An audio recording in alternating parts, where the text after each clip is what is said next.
You're listening to the Jay Bird Watching Podcast, the official podcast of jaysjournal.com and fansite.com.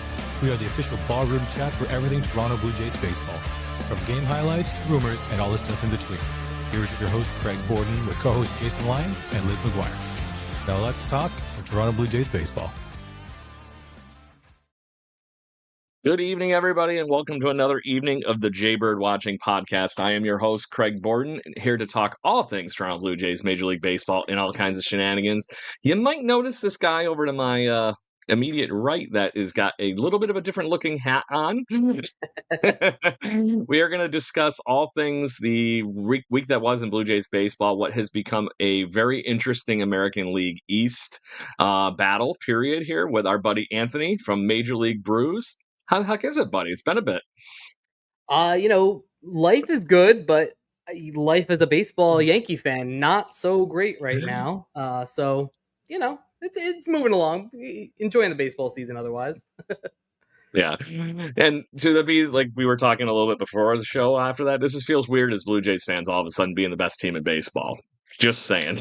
It doesn't quite feel right yet. It just feels like there's like this wonderful thing that's going on. I haven't quite settled into it. Obviously, you guys were on the receiving end of us really getting into our stride over the last week. And the one that unfortunately took the giantest brunt of that whole thing being now 3 games behind, you guys were on top of the world. Give the Blue Jays fans what's going on in your guys' fandom right now, because it's been this thing, that thing. You've lost some players recently. You got some back.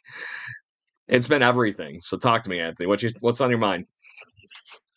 So, I also host a Yankees podcast, Monument Pod, and I'm the negative one of the two of us, me and my co-host Dave, because to me, these were problems that the Yankees have had problems dating back to the past years.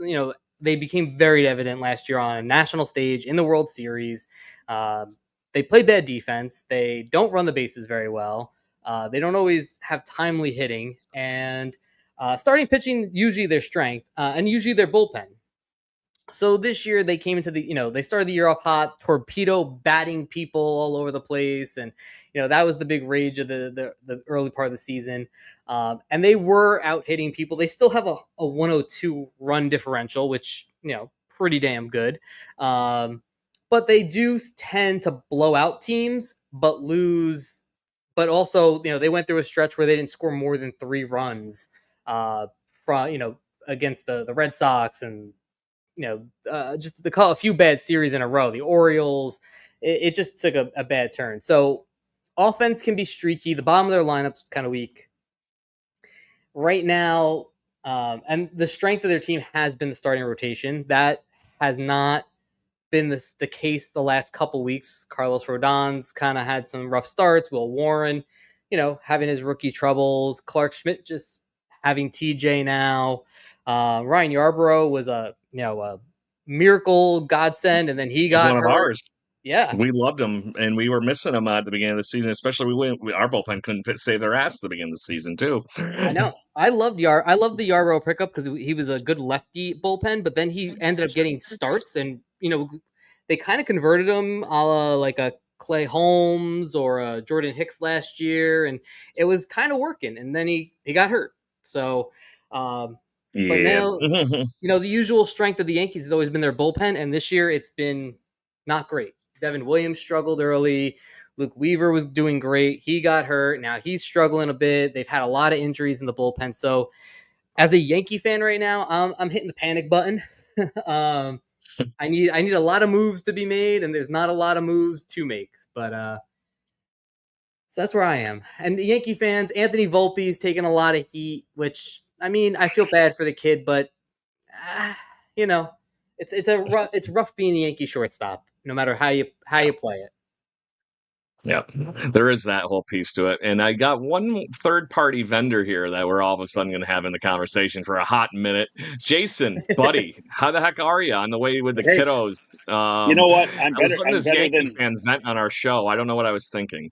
I know. I could hear it at the start there. I'll tell you this much. I'm better than DJ LeMahieu. Hey! Hey, yeah. Oh! Well, he will. I'm glad. Yeah. I love DJ for what he was, but he's not that person anymore, and it's he can head back to Colorado, have a nice little homecoming. Yeah, get 22 million to take a couple of weeks off and maybe land somewhere. Yeah, I wouldn't be surprised actually if Colorado or somebody else doesn't find somewhere to play him. That would be a nifty one, because that is that whole thing that I love, that you get your guy back and you get to let him retire, very much like how we got Roy Halladay back for literally a day just to be on the 40-man roster the one year right before he finally hung up the cleats. It just makes it fun, and to that point, maybe gets you, Anthony, some guys that might be worth coming back to. I don't know. It depends. Yeah, probably not. I mean, it's probably going to be, hey, we'll cash considerations or something. That dreaded player to be named later. Yeah. Oh, yeah. Absolutely. The Mick Foley Jason, of parts unknown. Yeah. Yeah. Seeing you got the whole family on the truckster on the way to baseball, Dude, yeah. how the rest of the Jays fans in the van feeling? Well, I mean, it's really funny, like what do they say? Sun shines on a dog's ass, everybody notices. Like we can't even our nightly news until the Jays hit 8 in a row. They weren't even like global, it's a national. They weren't even mentioning it, and it's interesting to me. Like all of the sports talk radio is still talking about who would possibly care about the Vancouver Canucks at this point? Like seriously, and I mean it's funny to listen, like Calgary and some of the ones in between. I mean, because they don't really have as much going on externally other than the CFL, they tend to talk a little bit more baseball, but. It's nice to hear everybody a buzz about it. Everybody knows that I do this, so I've been getting lots of texts, and every conversation I have with people always starts out with this, and it's interesting to see the amount of Jays gear out as well. If we weren't having our little tete-a-tete with the USA, I would think you'd probably be seeing more Jays fans down in the US, but it's fun to be a Jays fan right now, and I hope they can keep this momentum. I remember 2014, 2015, those were fun years. They were making songs, and they were, it was fun baseball to watch, win, lose, or draw. And that's all I want. It would be great to win a World Series. It would be great to challenge, but I mean, those two the mountaintop of the Dodgers and a few others is pretty colossal. And I mean, obviously the Dodgers can't win every one for the next 5 years, but they're going to be close. So I'm just happy to see the Jays doing what they're doing. I'm happy to see the Battery doing what they're doing. All the Clements and the Bargers, like how good is Addison Barger? Like seriously, come on, like Been jacked. Bam Bam. He's yeah. I love that nickname too. One of my favorites now. But yeah, I mean, it's fun to be a Jays fan right now. I don't mind. I'm not a big Fairweather fan guy, but I'm okay with the Jays Fairweather fans because I feel like in Vancouver, because we have the Canadians are doing well right now. That kind of bleeds out into more Jays fandom. So fill your boots, Jays fans, as far as I'm concerned right now. There you go. And that's where the big fun of this whole thing is eventually going to go to. And us and this gentleman that is our guest this evening, it's going to come down to something crazy. I had this strange feeling. It just feels like it's going to be literally a, gauntlet for the rest of this season, because now the Yankees are going to come back to Toronto right after the All-Star game for a 4-game stint. And then we don't see each other again until the end of August, almost September. And then the whole month of September, there's nothing. So the season series is going to be decided in the month of July, basically. So the tiebreakers be damned at that point, because we're not going to get to play each other at that point, Anthony. It's going to be hurry up and get the cards on the table, trade for anybody that can help our, fill in our gaps and all these kind of things. Are you up for the mental anguish that is going to be a battle to the end, I guess, is the better question, my friend. Absolutely not. I mean, I had this division kind of wrapped up mentally about a month ago. I was more worried about the Red Sox coming up and, the Rays kind of hanging around. And, I'll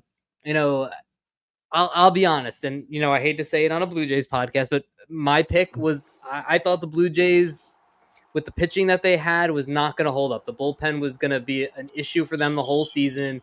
and they were not gonna, that they might be sellers at some point. Clearly, I was very wrong, and I know nothing about baseball, but I mean, I think I knew that already. That's why you hang out with us on these podcasts, because we're right in that same ballpark. Exactly. I mean, I remember talking to you guys when Scherzer signed, and it was a lot of excitement, and it was a thing, and now it's, Scherzer's given what, maybe 20 innings at this point, maybe just pushing over that. He had a great start against the Yankees, probably one of his better ones at this point, but it's he was a full long Mad season. Max that night too. Oh, he was on. He had the strikeouts, he had the look, he had everything that day. And the tenaciousness, everything. Yeah, he played it up. So, a Yankees, Rays, Blue Jays. I don't know if you count the Red Sox out yet. I don't know what they're gonna do. They're trading Devers, they're adding people. Bregman's hitting again. Their pitching's kind of hanging on better than you thought. So it's a lot of up in the air, and the Rays, I think, are just gonna hang just because they have enough guys to do it. Yeah. Jason, obviously, I don't know how long you're going to be in the car ride and whatnot, so I want to make sure you get your questions and your thoughts in. Well, I mean, I think the biggest one for me, and I think this speaks to the whole AL East. Like the Yankees have stumbled a bit as late, but I kind of wanted to preface this question with the fact that I think that when the Jays play the Yankees, it's next week, isn't it? Yeah. The expectation for me is that the Yankees are going to kick the crap out of them. The Yankees don't get kicked around too much with the lineup that they have and the players that they have and all the rest of that. I feel like they're really going to go for the throat of the Jays, and I would be surprised if the Jays get one win out of those two games. And Jays fans, let's be clear. Let's not look through rose-colored glasses. That'll be great. That'll be fine. We just have to maintain at this point. I mean, there's lots of incredibly hot teams right now in baseball, and we just have to keep pace. And then, like you guys said, when August hits, I mean, who the hell knows? There's going to be some trades that are going to happen coming up here. So here's my question for both of you, and I'm going to hit the park here, and I'm gonna jump out, and I'm going to go coach little kids that are hopefully going to play for those teams. But the question is who do you guys think the big acquisition is potentially for both of those teams? And as I go, I told you George Springer would win this week on the picks to click. I got him. Georgie. I'll let anybody pick my picks to click, but good question. Good to see you. Sorry, I got to go to baseball, but duty calls. Yeah, well, good luck out there. Make sure send them all home. Send them all, wave them in. Send them all home.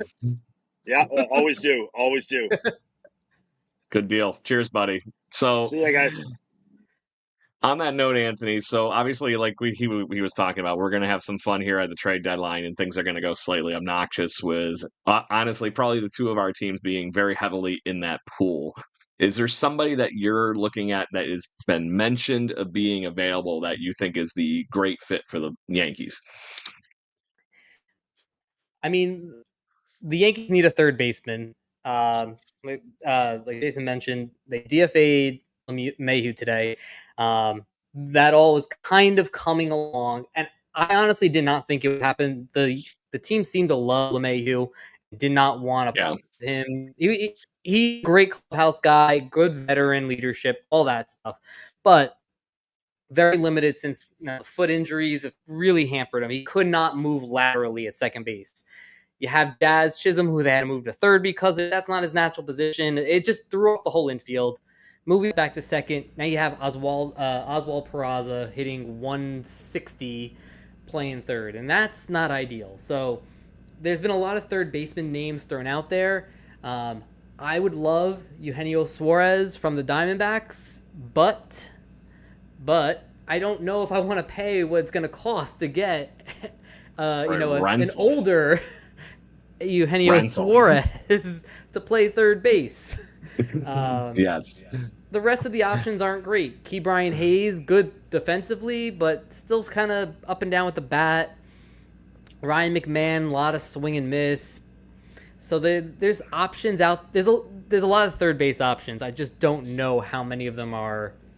I mean, anything's an upgrade over what we have now. So it's going to have to be a third base move, probably also a bullpen arm and a rotation arm. I like a deal that includes Zach Gallen and Eugenio Suarez, but I don't know if Yankees can swing that kind of thing. Yeah, you're barking up the same kind of tree that I've been discussing on this show, in addition to my other pod, Jay's Latest, which is a daily podcast. Obviously, just trying to talk trade rumors, stir the pot a little bit, get people talking, because that's the whole goal.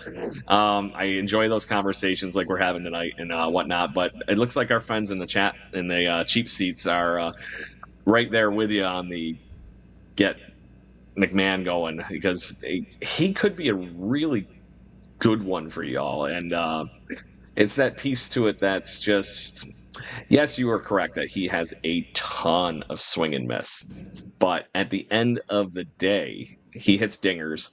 He does the things your lineup needs, and I believe he's a lefty. Am I wrong with that? I can't remember off the top of my head now. So, but either way, there's some things that play up for him in New York, regardless of the fact that he has that wonderful thin air to play around with in Coors Field right now. The humidor has been working. That's all I'm going to say. It doesn't seem like Coors Field is the, pitching shop of horrors that it once was, but Suarez is 1,000% the get of this free agent market right now. The guy's leading Major League Baseball basically in every home run RBI category at this point. Still batting 260. But if he's got 70 RBIs right now, I really am not paying that much attention to the 260, 250 batting average. And there is something to be said there for them getting a giant pile of your guys' good prospects, which I know you all have. But to your point, that is going to be a lofty sum for a rental in Suarez, and especially if they package Gallen in with it. Yeah, and there's multiple holes right now on the Yankees. Like it's a bullpen arm, possibly two, depending on some of the injuries that can make some of the guys who are injured, if they can come back. The Clark Schmidt injury really threw a run of things, and we still have Luis Gil coming back, but he hasn't pitched at all this season. So what is he going to be? Usually, coming back, it's the control that's usually an issue, and that's been his issue since he was a prospect. So,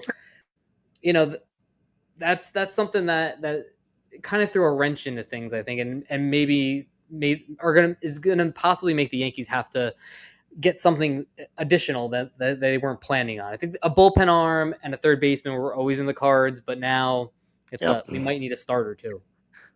Yeah, and those are the exact reasons that I was that Jason kicked this off, and I kind of processed this whole piece of the conversation to where I did, as rivals in the division outside of our beer drinking habits that are on par. But both of us are hunting the same thing. One of the holes the Blue Jays could technically fill is by moving and getting a third baseman, which moves Ernie Clement, who has been insanely good and near all-star level for this Blue Jays team. You haven't been getting any hitting on Andres Jimenez at second base, and he's been hurt a lot. He's hurt again. Maybe a third baseman, and moving Ernie Clement to second base full time isn't a bad deal, and you get him good. And Addison Barger, that we were talking about a few minutes ago, basically every Blue Jay fan's new man crush Monday, and to that point, I'm just happy. I've been loving him for years because it makes me feel a little bit special. But he's basically become, without the long, lengthy career to it, somebody that's following already a very early similar career path to Jose Bautista, that he played third base a lot, came up, did these things. Now he's just showing off a ridiculous rifle for an arm in right field for the Blue Jays, and it's been translating very well.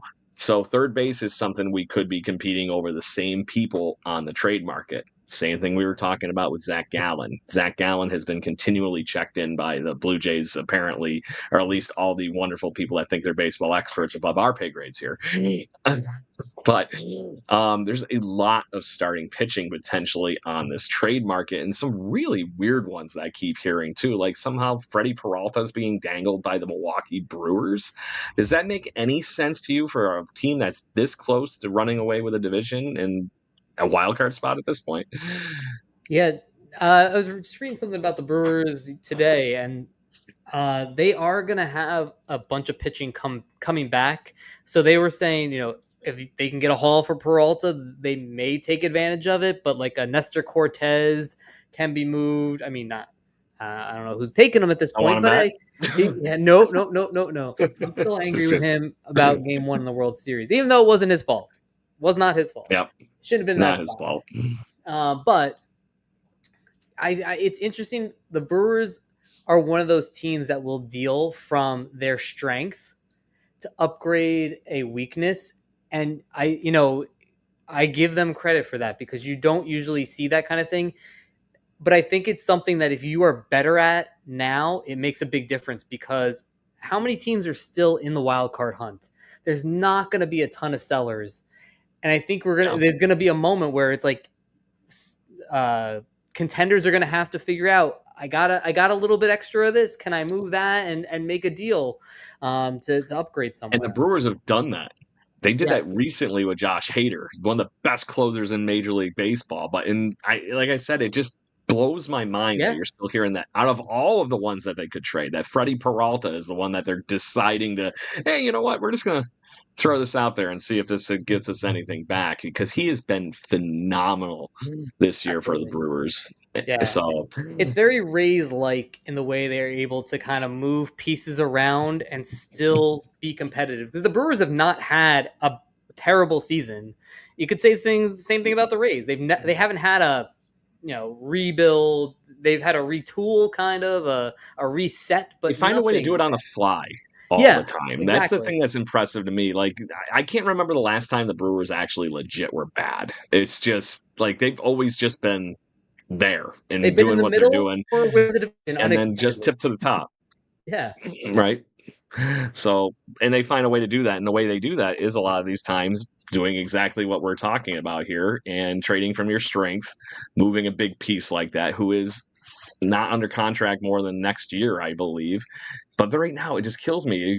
They have like literally the same records our team has at 53 wins this year, and they're still somehow trailing the Cubs because the Cubs have been the Cubs.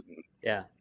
Maybe they just see themselves as hey, we're going to make the playoffs. We don't need all of these starters. It could be something as stupid as that, and they could trade for that hitter that they really need to be in this lineup, because Blue Jays fans know they let go of Rowdy Tellez not terribly too long ago, and some other people, and maybe there's just something like that. And they got Rhys Hoskins is still hurt, so this lineup could use some thump around the Jackson Chorios and Bryce Terangs and all these guys that actually know how to hit. But if they're on base and nobody can get them moving around, oops. That was the Blue Jays' problem. The Brewers they always surprise me. They know how to do that very well. That move the big piece, get complementary, a good prospect and complementary pieces that will help this team in the future. They did it. I think the Yankees did well with the Devin Williams trade. They gave up Nestor Cortez and Durbin. Forgetting his first name, but giving up secondary. Was that Tyler? Not Tyler Durbin. No. I'm thinking of freaking Fight Club. We don't talk about Fight Club. Sorry. I don't know what you're talking about.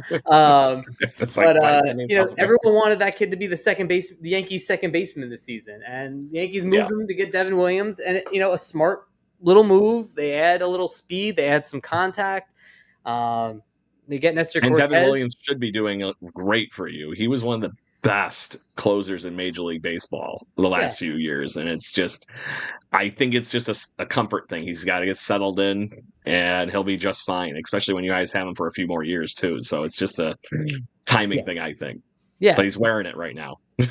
He had a rough start to the season. He's settled back down. It's been much better. Still doesn't look completely comfortable there. But hey, we had that similar problem with Jeff Hoffman. He was a former Blue Jays first-round draft pick. He comes back on a free agent deal after, funny enough, being traded for Troy Tulowitzki a million years ago. Yes, I remember that. Which I know you know that one, too. Yeah. So we get him back, and he did really good right out the gate, and then there was a spot there. It's just like he just wasn't comfortable and whatever. It was Caleb Durbin, our buddy Wrath of Rock, has got us on the chat. Caleb, there you go.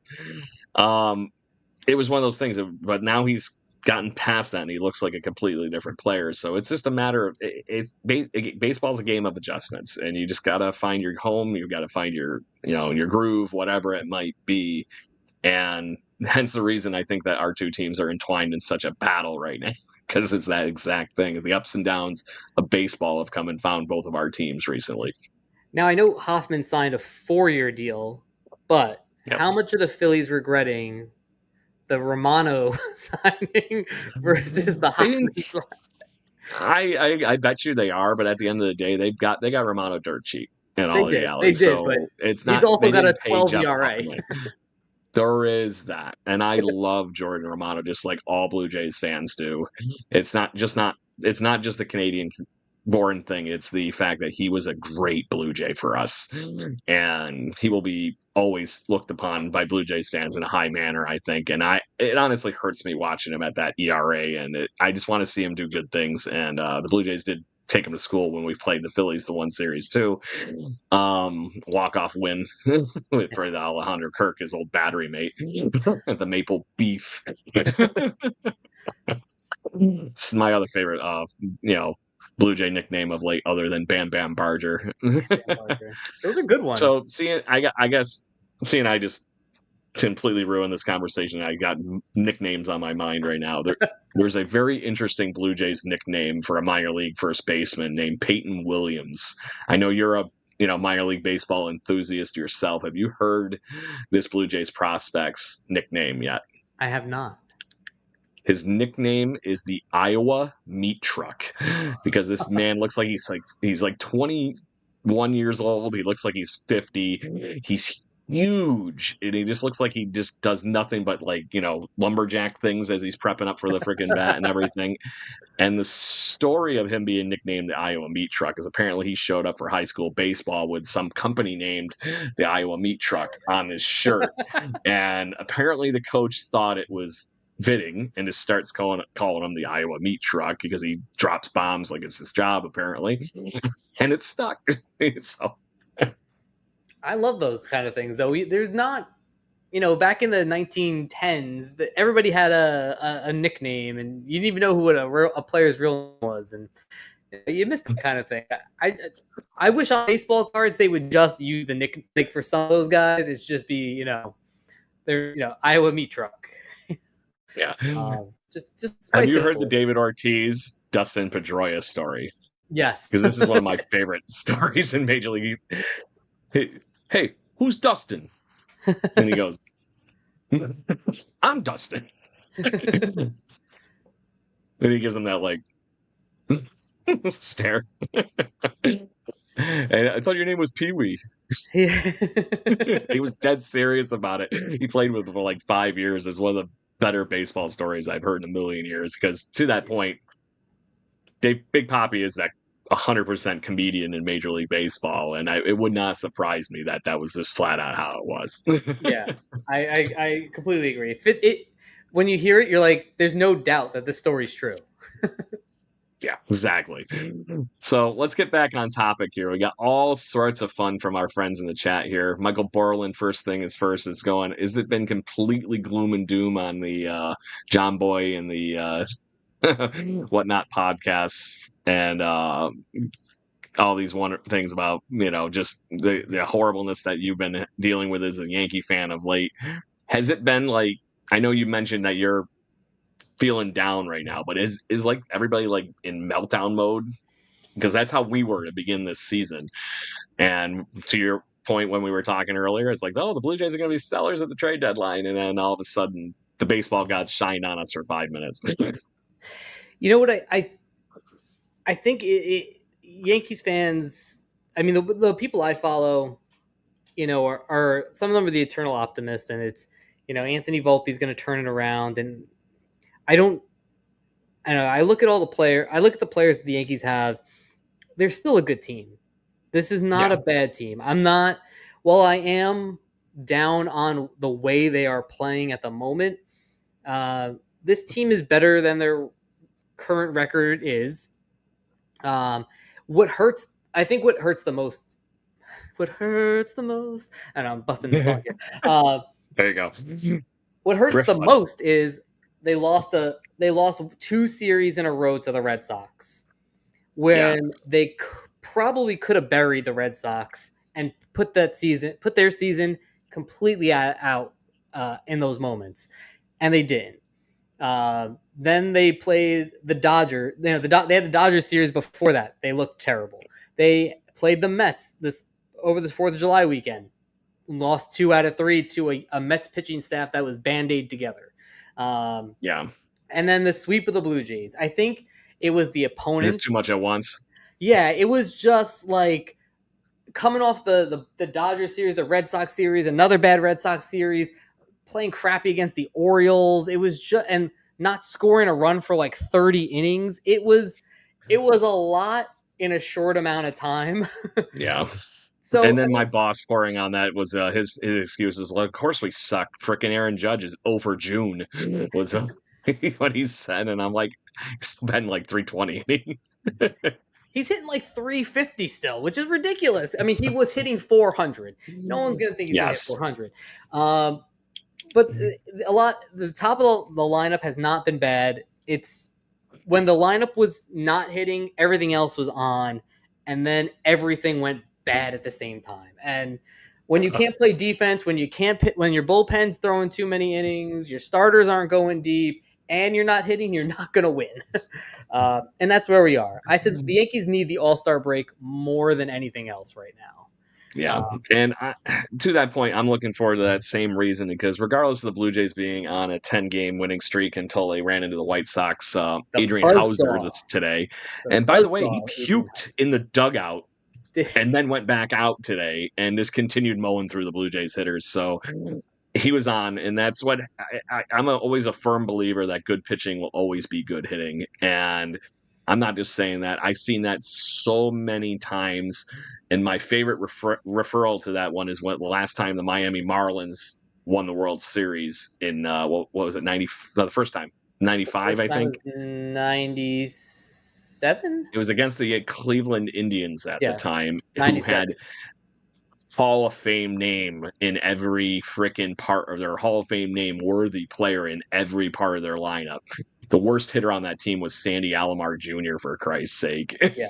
And so Jim Tomei, Manny Ramirez in his first few years, Kenny Lofton leading off. Oh my God, it was just bing, bing, bing, bing, bing. And not to mention, the Fernando Vina leveling and Albert Bell right in the middle of that lineup, raking in 140, 150 RBIs a year. No bigs.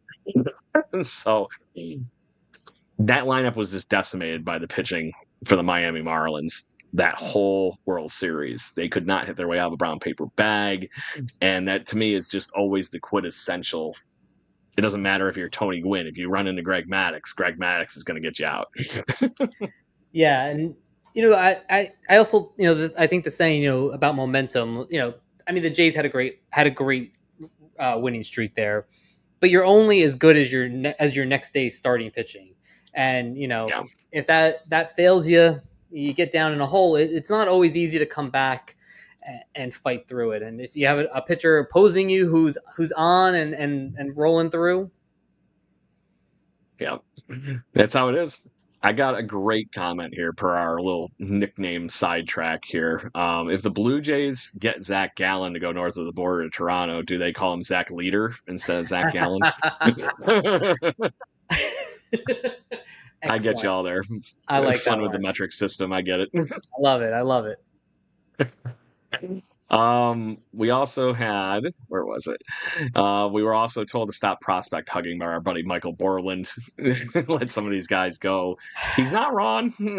We were reflecting on the 2015 trades the other day, chit-chatting with people on Twitter and whatnot. And so we got not Zach Gallen. I'm just stuck here. We got David Price. We got Troy Tulowitzki at that trade deadline. And it was just insane. But you look back on those trades, the best player from all those trades that we made that trade deadline, Anthony, the best one is Matt Boyd, that is currently just doing very good things for the Cubbies. Yeah. So all-star Matt Boyd. Else, I mean, it took him 20 years to become an all-star, but I used to love Matt Boyd, and I cannot say him and Jeff Hoffman. I was very high on when I was initially starting my baseball writing, getting into some of these things on podcasting and whatnot, those two are the prospects I had a feeling were going to do well. They had all the stuff in the minor leagues, but they just couldn't get over that quadruple A level.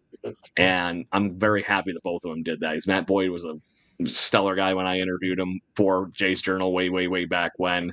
And I love to see that Jeff Hoffman did what he's done. And because there was a game about 5 years ago, somewhere in that ballpark, that he was pitching for the Cincinnati Reds. They just took a flyer on him. And he got lit up when I was in Milwaukee. Just happened to be there for work. I'm going to go to the game. It was almost the end of the season. I believe the Milwaukee Brewers scored 7 runs off of him in the first 3 innings. And I'm like, oh, he's never coming back from that one. He's just going to ride off into the sunset. And I cannot say enough things that makes me happy that I was wrong at that time. Yeah. So I mean, he had a good run last year with Detroit. This year, making the run with the Cubs. He's held on. He's made a good big league career out of it. Yeah. And I was hoping the Blue Jays were actually going to sign him this offseason, and just missed it. Yeah. And it's funny because when you look at prospects, just thinking about what they said, everybody wants the prospects because of what they could be. And you think of the teams that have been built around those young cores. I mean, even look just, you got Vladdy and Bo Bichette, two, top tier players in the league. You got Kirk, you got these young guys that have come up through the system. The Yankees had the core 4 and what they, coming up through. And that's what you potentially hope for. But then you have, the Yankees had 3 young shortstop prospects: Anthony Volpe, Oswaldo Peraza, and Oswaldo Cabrera and Oswald Peraza. Yeah. They didn't want to trade any of them. And right now, I mean, here we are. I don't think Volpe's a bad player. He is what he is. He's a mid-level shortstop who could play some good defense, but it's going to maybe... He's a very streaky player. Extremely. And that's perfectly fine, because maybe as he matures, those streaks turn into at least longer streaks. Yeah. But to your point, I think the biggest problem is even as a Blue Jay fan, I know about Anthony Volpe. It's not because my family being all Yankee fans, right, except for me and my dad. It's the fact that he was put on that stage as like, he is your Derek Jeter. He is going to be the next shortstop you have for ages. Just like they did to, unfortunately, Gleyber Torres right before that, saying he's going to be the next best thing on the planet for y'all. And now he's a very damn good Detroit Tiger. Just saying. Oh, yeah. But it's how it is. Maybe it's just one of those things that it could take somebody else coming into that infield and taking some of the emotional load off of playing in New York off of him to let him turn into that player, which is funny enough. Blue Jays fans having all the fun we've been having with Addison Barger. As soon as everybody stopped paying attention to him being the next best third baseman this team was going to have, he has emerged to be that guy that we were hoping he would be over the last few months. But he's been stuck in limbo the last 2 years, back and forth between the majors and the Buffalo, and here he is, where nobody is like, oh, you can't trade him. No, you can't do that. He's our right fielder or our third baseman for years to come. And they're probably not wrong. He's a hell of a defender, and he's found a way to use his stick. Yeah. So you look at prospects, and I think any pitching prospect, trade. Pitchers are so they can just have Tommy John tomorrow is the unfortunate reality to it. But I mean, everybody wants a Paul Skeens. Everybody wants a Miz from Milwaukee. That's the dream. That kid's insane, by the way. Oh, absolutely. That kid is unbelievable. I can't believe Ohtani took him deep to lead off the game the other day. I was like, what? Yeah. And then he just strikes out 13 and shuts them down the rest of the way. So, exactly. But like watching him, I'm holding my breath, and I don't know how I enjoy it. But at some point in my head, it's like, oh, but how long does this last? And like, how the human body's not meant to throw a 96-mile-an-hour slider. No, 103 is not on anyone's radar gun, apparently. No. So you get worried about those things. So I'd say trade any pitching prospect. Do it. I don't mind that the Yankees have been signing pitchers long term, and that's risky as well. But I'd rather them have hitting prospects and work on and and have that and trade the pitching prospect if you need to, because I don't think there's the saying, there's no such thing as a pitching prospect, and I'm a firm believer in that. But yeah, I think there's we all ones get a that little. There's that one that when you see him, you got something special, like to the guys that you just mentioned. But yeah, there is that. Is it going to just nuke and blow up at some point? It's scary. Right now in Blue Jay fandom, there's like 2 prospects that everybody's like, "Are you stupid? Don't trade them." One of them, I'm going to admit that I think you need to hold on to because you just don't know what's going to happen with Bo Bichette at the end of the season. But it's not like the Blue Jays are going to go trade Bo Bichette when he's been the igniter that we've needed in this lineup, and he's been back to doing Bo Bichette things. Arjun Amala is just insanely talented. He's a very good high-end prospect, and just content of his character is slightly insane. He's a very, very bright young man, and I think he's got a hell of a future in front of him. I think he's untouchable for the Blue Jays. But meanwhile, the one that everybody else also is this young flamethrower named Trey Yesevich, who's already went through 3 minor league system pieces of the Toronto Blue Jays this year. He's currently in his 3rd at New Hampshire with the Fisher Cats playing in the Eastern League. He's finally run into something that's slowing him down, Anthony. But those other 2 levels, it's like Nolan Ryan showed up and was pitching to kids. But if I'm going to use one of the examples here for somebody in the chat, I think Jeremy Purnam, one of our buddies, also mentioned Joe Ryan and Mitch Keller. I don't have to give up Trey Yesevich to get Mitch Keller. No. But if I want Joe Ryan from the Twins, who has 3 years of control still, just like I know you might, you got to give up something. And to your point, if I'm able to get 3 years guaranteed in contract and locked in at a major league player like Joe Ryan, then I'm probably thinking about maybe it's not so bad to trade somebody like Trey Yesevich. Yeah. And, Mitch Keller is an interesting guy because I believe he just got a 5-year extension. I mean, so he's making. It wasn't crazy money, but it was, he's making money. mid starter, yeah, I believe. But Mitch Keller's a dependable mid-rotation starter on a contending team. I think it was like 587, 487. Find it out because I think he's a couple years into it. I think it's his 2nd year into the extension now. But those guys. He's got 3 years left. 3 years. There you go. So that kind of control is very valuable. And you got to give up a little more for them. Right now, Yankees,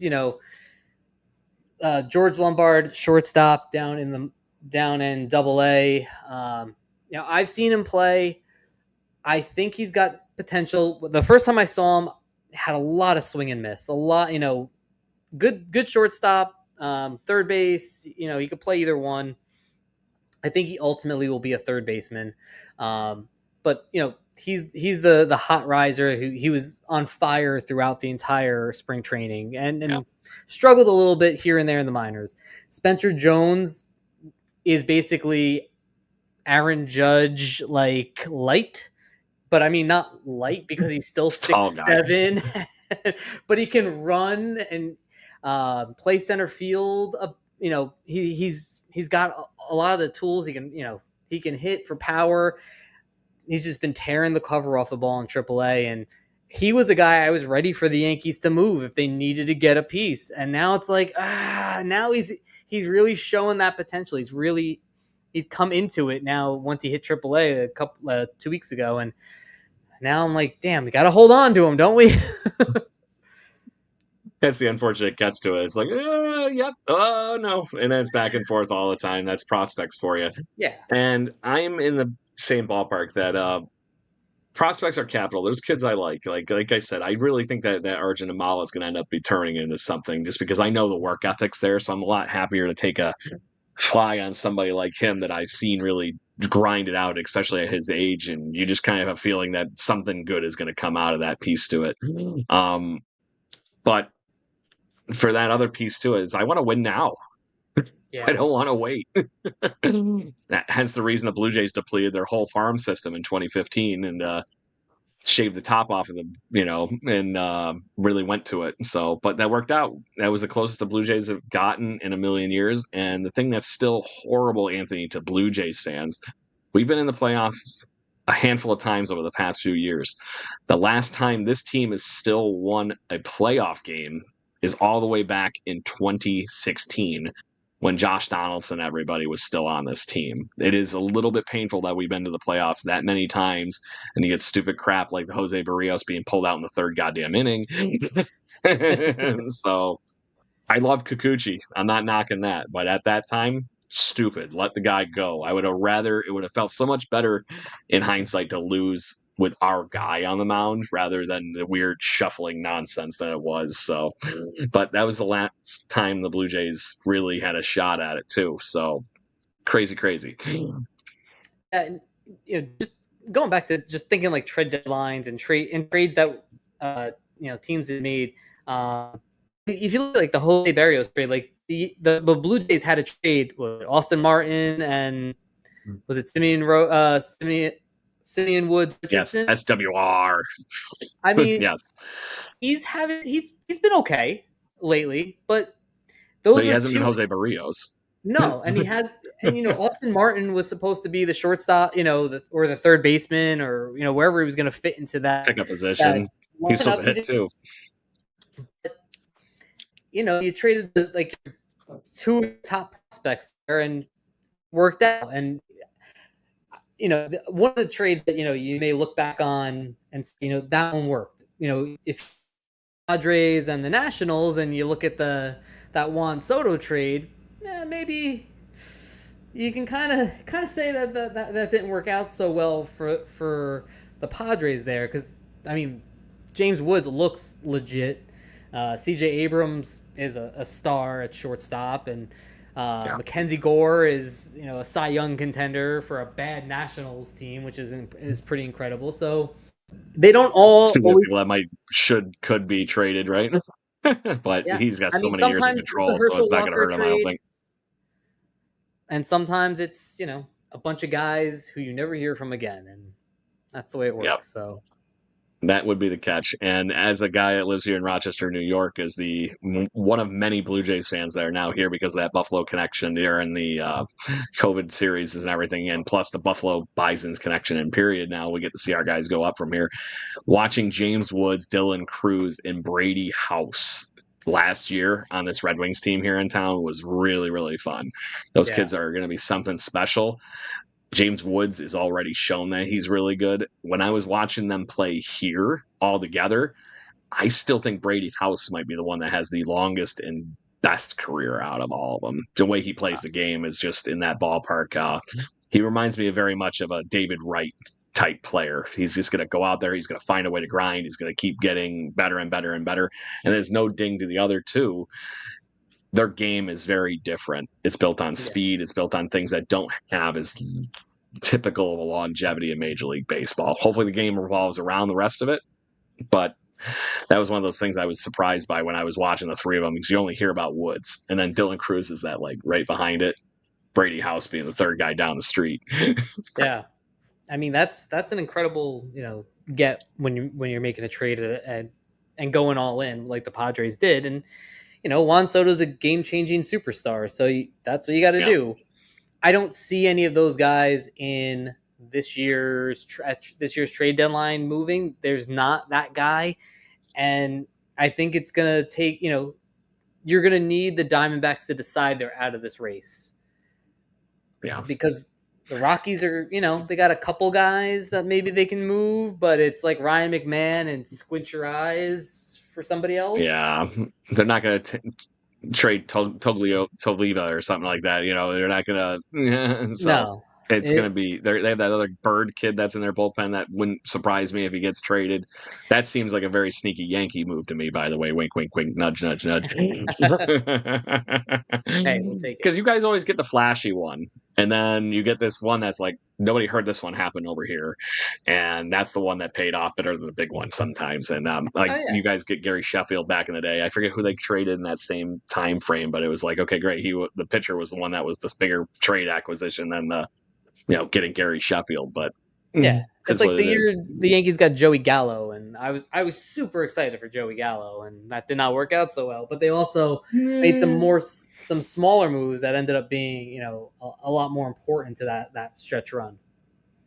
Yes. So anyway, we're getting toward the end of the hour here, bud, and I want to make sure I give you some time to talk some beers and some stuff here because I got the Rochester local here. I got the Genesee Brewery, the Red Ruby Kolsch, and I've been meaning to do this for and sneak it into the conversation for a little while, but I'm gonna cheers. What do you got going on there? Cheers. They a couple of weeks ago there's a whole brewery kind of program called Ales for ALS. Basically, there's a recipe out there that you can be a part of as a brewery, and it's part of this Ales for ALS program where you're trying to help raise awareness and funds for ALS research, those who are dealing with it. And this is from Belfonte Brewing in Delaware, and it's called Horse IPA. I put it in the camera, I guess would be helpful. But, there you go. That would help. There you go. And it's got a great picture very of Yankee. Lou Gehrig holding a beer, the old Iron Horse NY IPA. And it's, the beer was done in order to help support ALS Therapy Development Institute. So it's a beer for a good cause, which, I'm always supporting. And, it had Lou Gehrig on it, so of course, had to find a way to get someone, and I had a connection, and they were able to get me a 4-pack. So I'm very happy to drink this one and have this one. But I've heard good things about that Genesee Ruby Red.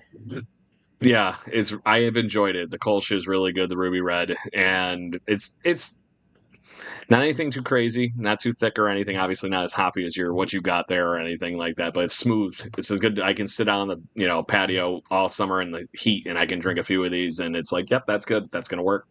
Enjoy it at a ball game. You know what? I will tell you, a Jenny's Cream Ale is solid. Just a top 5 basic. I don't want to say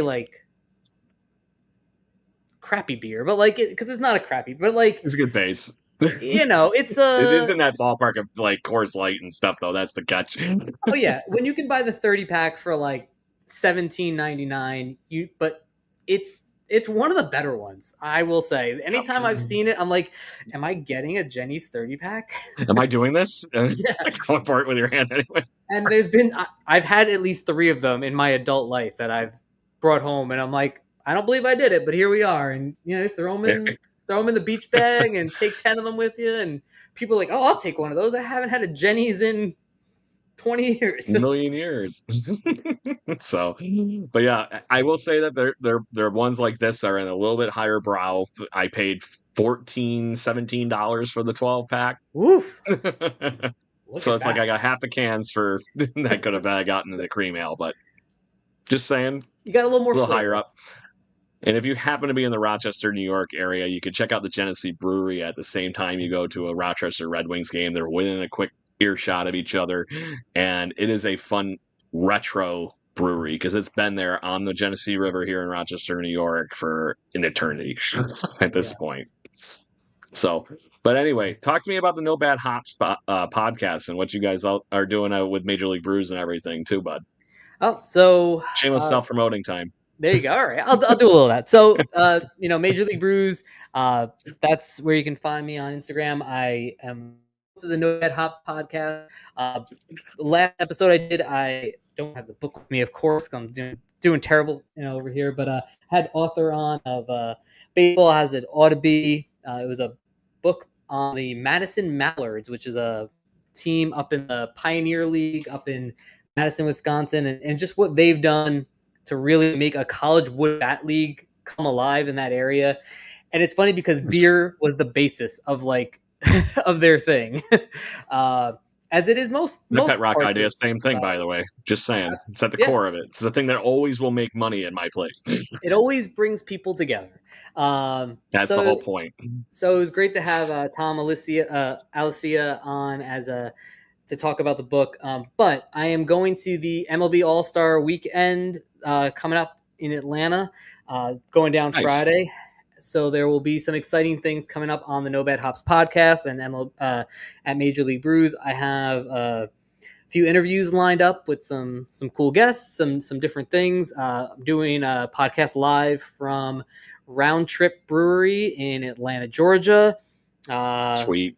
So it'll be some cool stuff that'll be happening. So if you're interested in the All-Star game, I know some people hate the All-Star game. It's just a exhibition game. But when I was little, like when God, I know where we you're were going. younger, like the All-Star game was the best because you did not see these play. And I know, I mean, I grew up, it was the 80s, the early 90s, but you did not see Bo Jackson unless he came and played at your team's on Channel 11, on whatever basic cable or package you had.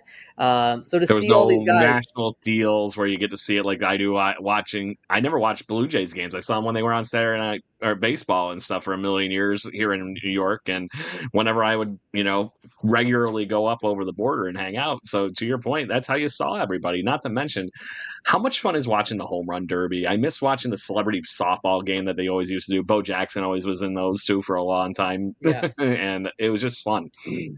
Yeah. That's the whole point. That was the one night of the summer I got to stay up super late because the game would come on at like 8 o'clock and it would end at like 11:30.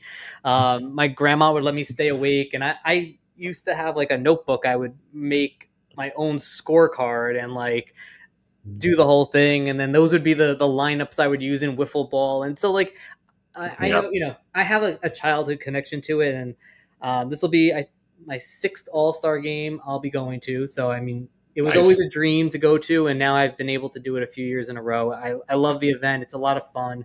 It's really just a celebration of baseball, and in a cool, fun way with people and the cities that it goes to. So I'm excited to go to Atlanta and see what they do, and excited for the home run. Have you been derby. to the new ballpark yet?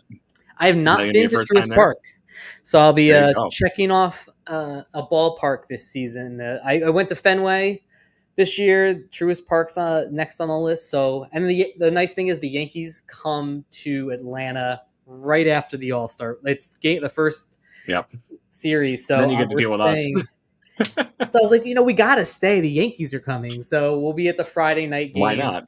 Yankees Atlanta. So, it's a lot of exciting things. So I'll have a lot of content from there. And like I said, a lot of cool interviews, some Instagram lives, opening packs with different people, just some fun stuff. So if you're a baseball fan, even if you're not a Yankee fan, which I'm sure most of your listeners are. There's a reason you're the only Yankee fan that's actually allowed on this show, Anthony. It has nothing to do with you're just a mean person from the evil empire. It's because you are just like us and you just want to hang out in the barroom chat. That is this show to begin with. So. Absolutely. I love talking baseball. I don't care who you like, what team it is.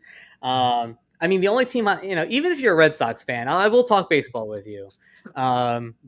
It might be a little bit more pokey jabby, but that's it might be a little more like when you go to the bathroom, I might sip a little of your beer or something. But other than that, nothing mean spirited because nothing too mean.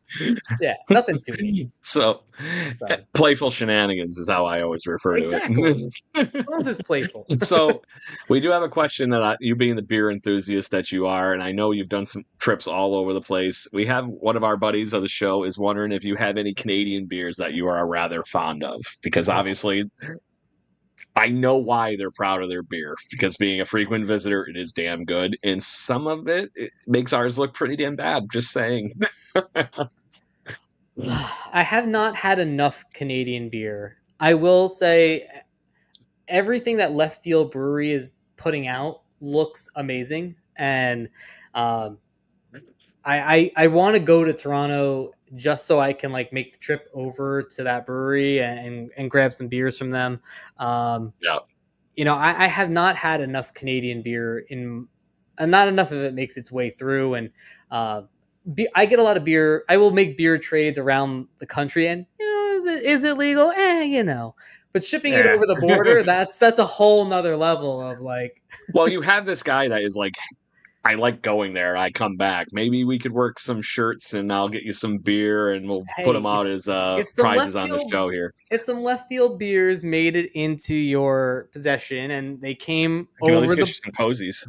That I love. I used to have a ton of koozies, and now I can't find any of them. So I will take those. I'll give you some. I'll send you some shirts, some Blue Jays. We'll get your brand and we'll trade. We'll just work each other's brands here. We got this shit. Absolutely. I'll send you some beers from down here. We do have some good beer in New Jersey. I think New Jersey beer is very underrated, to be honest with you. But there we go. You guys have a lot of microbreweries in that little spot that you got. Just saying. Absolutely, we do. Lots. And a lot of them are good. Some of them not so great. But hey, there's a lot of good stuff. And I will say, next year I already have Toronto in my sights as a destination to visit for ballparks because I really want. I've not been to Toronto yet. It's there. If you're going to be heading the direction that you would probably go by me, I think you need to stop. We'll hop in the vehicle together and we'll make this thing a blast. Absolutely, especially because if you're near Rochester, you're gonna have to go right by. Exactly, I'm gonna have to do it. So that sounds like a fun. You might just have to at least have a beer here. Have some, we got to hit the Red Wing. We got to see a Red Wings game and do the Rohrbox Brewery is the big microbrewery here in town, and it's worth the trip just for that too. Yeah, and the one that always sneaks up and catches everybody is there's this one that's the cookies and milk stout. Ooh. All right. And it's like it's like, really, I'm gonna have that in a beer, and then you drink it and it's like, oh yeah, I'm glad I picked this because it's like just consuming like a fluffy brownie cookie in a beer. It's just that sounds like I'm in. You awesome. Sold me. I will go to Canada just to go to Rochester, and that's no knock on Canada. I do Toronto. Make it a big long trip. I really want to make the trip to the Rogers Center and see a game there. I probably won't go to a Yankee game up there just because I want to sit and enjoy it and not be stressed about what happens. And the ballpark is a completely new experience for anybody that hasn't been. As somebody that's been there my entire life, Lisbeth's basically lived there, and still does. It's insane, especially with how the team has been in the recent how it's just gotten better, and it doesn't feel like a multi-purpose stadium anymore because they have completely renovated that out of it. It is a ballpark that just happens to have turf in it, but it doesn't feel like that at all anymore. And part of the mission of that whole thing was to try getting grass for years in the Rogers Center, but it was too big a renovation to the roof, and it just never mathematically made it out apparently. So, but we got to end the show with what we normally do, Anthony, and we do what we call picks to click. This is who's the best performer in Toronto Blue Jays baseball from today until next week, which is going to be very short, seeing we have the All-Star break and we're going to have this weekend, but it is what it is. So the past week, this is kind of unfortunately a no-brainer for a Jason win with what happened over Canada Day and everything last week that you guys saw a little too close-handed. Our picks last week were Miles Straw, George Springer, Ernie Clement, and Vlad, which on all those points, most of those guys had a way that you could argue one way or the other, but the reigning player of the week in Major League Baseball is George Springer. So Jason picks up his third win for our, how should I put this, bragging rights on this show amongst everybody. But to that point, Jason's not here to make his pick, so you will be performing the guest pick for the guest spot. It's the three of us versus the guest every week, and the floor is yours. You can pick whoever you would like in Blue Jays fandom or Blue Jays players to be your pick between now and obviously the All-Star game and stuff on Monday. So it looks like they just played the A's coming up. Always deep diving. He's really taking this seriously, folks. I'm taking it seriously. And they will be in Sacramento. Yeah, you did the same thing. What the heck is Sacramento A's? I don't know this. It's 2 years. That's it. Done. I've been calling them Oakland all season. It's not been good. I'm gonna go. My favorite Blue Jay, Bo Bichette. I think he has a nice series, sets the table, and feasts against the Oakland, not the Oakland, the Athletics, whatever they're called. Somewhere in California, A's. Yeah. So there you go. I'm going with that Bo Bichette. I was very, very tempted to say Kevin Gossman was going to have a a spectacular game on Saturday. But pitcher, it's only one shot. I'm going to go with my 3 chances of Bo Bichette. This is the rare opportunity that a pitcher actually can win this competition, because the only way that we've ever had pitchers ever win this picks to click thing has been ones that happen to pitch twice a week, and they were immaculate. So the rotation started. It's like, okay, it's today we're recording, and then the following was when they did that. So well played, good pick. I'm going to continue riding the fact that I'm not going to let one of the other ones pick George Springer, so I'm going to take George Springer and ride the hot hand. I mean, and then because the 2 of them are not here this week, we get to do the default pick. Go ahead. All right, so I get to pick again? Oh no, I'm going to pick them. I thought you had a thought on your mind that you were trying to get out. We do think George Springer's. I think George Springer's going to make this All-Star team. Someone's going to get hurt. Someone's not going to play. I imagine George Springer will be there. Yeah, it's insane to me that he didn't make it. Who was the other one that I was really thinking that was like Juan Soto was one for the National League. He's got like the best OPS in the National League, and he's not in the All-Star game. There is a few ball sack field, or the asshole was what they were calling it. The wonderful fun that the Athletics are playing. Yeah, that place is terrible. So no, the default pick, we always pick who played the most games and played the worst is who the 2 people get. Okay. So Liz is currently leading the way with 6 wins to Jason's 3, and you're in the guest spot, and me trailing in 3rd with 2 wins for the season. And in the midst of this, so Liz would get, she's going to get a good one out of this whole thing too, with Davis Schneider, who has been heating up. He has. And I will say we went back down and came. That stint down in the minors really did him well. Yeah, and we all love him as Blue Jays fans. He's the coolest guy. He's a hell of a person to have in that clubhouse. He gets so into it. There's so many wonderful memes of him just like on the railing, just like freaking out and whatnot. It's really, really fun. I know we're coming to an end here, but I don't know how Blue Jays have a lot of love in their heart for these Davis Schneider, Addison Barger. Like there's so many of these guys that are kind of not role players, but these players that you can kind of plug in different spots. That I always feel like the Blue Jays have another one, like just the one goes down, the other one comes up, and then they're both there at the same time. Exactly. This team, as the Blue Jays is currently constructed, and I think every Blue Jay fan would currently agree with me, we've always had pretty damn good teams. And even with the years we were back and forth when you guys were making the World Series every year, we still had teams that had AJ Burnett before we gave him to you guys. We had Roy Halladay, Delgado, Orlando Hudson, all these huge names, Vernon Wells. And we always had those players, and it's always been fun that Blue Jays fans always find a way to gravitate outside of those players to, I'll say, blue collar players, the ones that grind things out, like Davis Schneider. Davis Schneider was drafted in a part of the Major League Baseball draft that is long out of the ballpark. It was like round 30 or 32, just like the recently retired Toronto Blue Jays legend Kevin Pillar.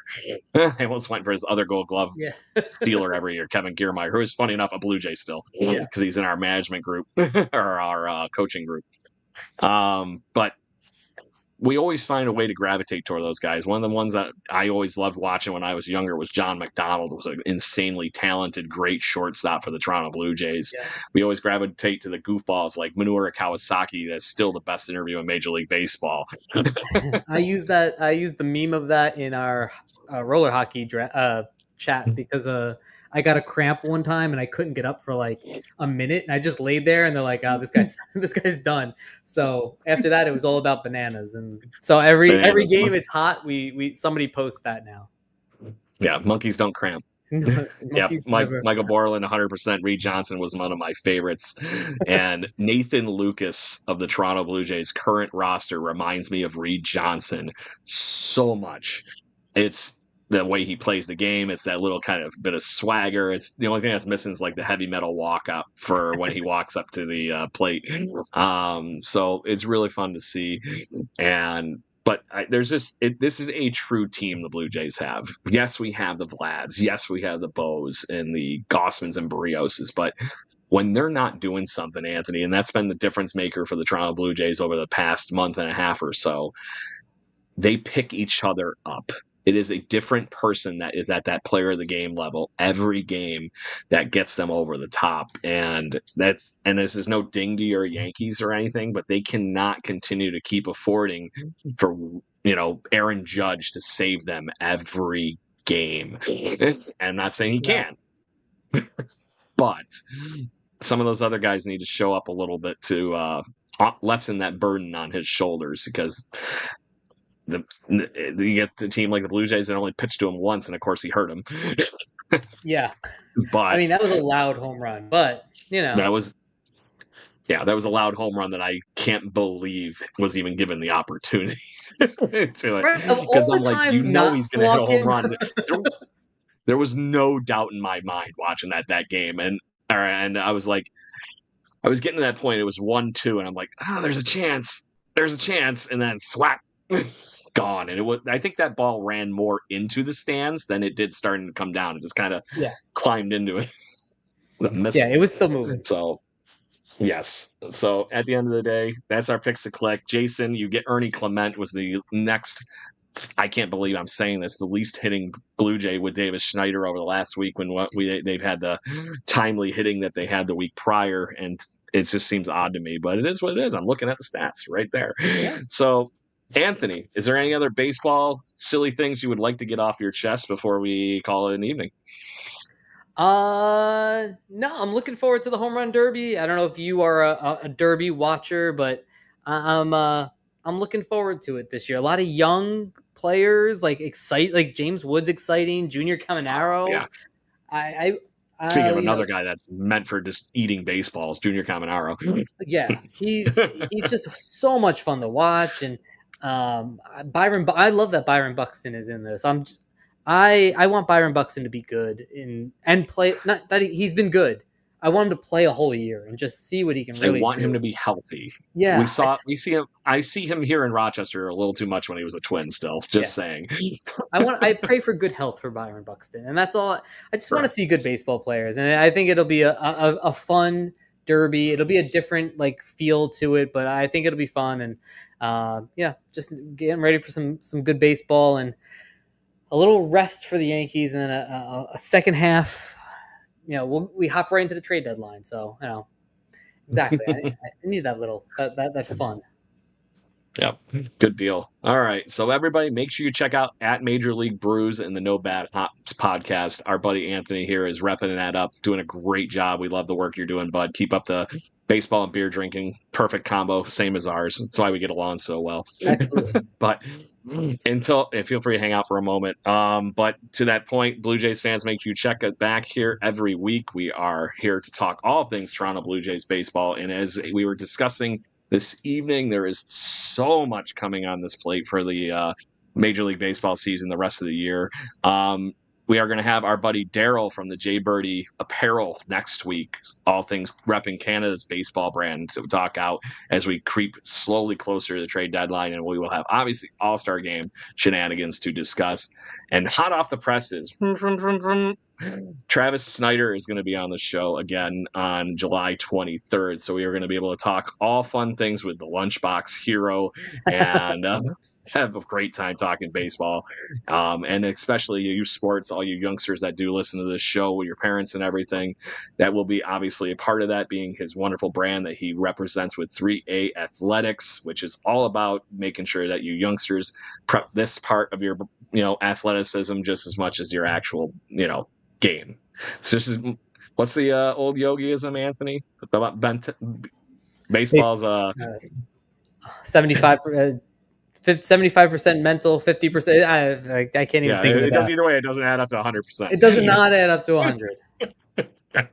So it is what it is, but that's Travis Snyder's new brand, and obviously baseballisms in a nutshell these days, and we can't be happier to catch back up with him again. And we will have Thomas Hall of Blue Jay writing fame also on the end of the month right with the trade deadline. So make sure you tune in, join us every week here on Jaybird Watching at 7 p.m. Eastern Time, and we will talk all things Blue Jays. If you missed the live shows, make sure you catch us wherever you get your podcasting pleasures, and on YouTube. Hit those like, share, and subscribe buttons, everybody. Cheers. Let's go, Blue Jays. And good luck, Yankees. Cheers. Thanks for having me on, Craig. Cheers. No problem, buddy. Thank you for listening to the Jaybird Watching Podcast. Please follow us on Facebook, Instagram, Twitter, Twitch at BirdwatchingGC, and our YouTube channel. If you want to support the show and get extra content, please consider donating to our Patreon at patreon.com/birdwatchinggc. Go Jays, go. Woo!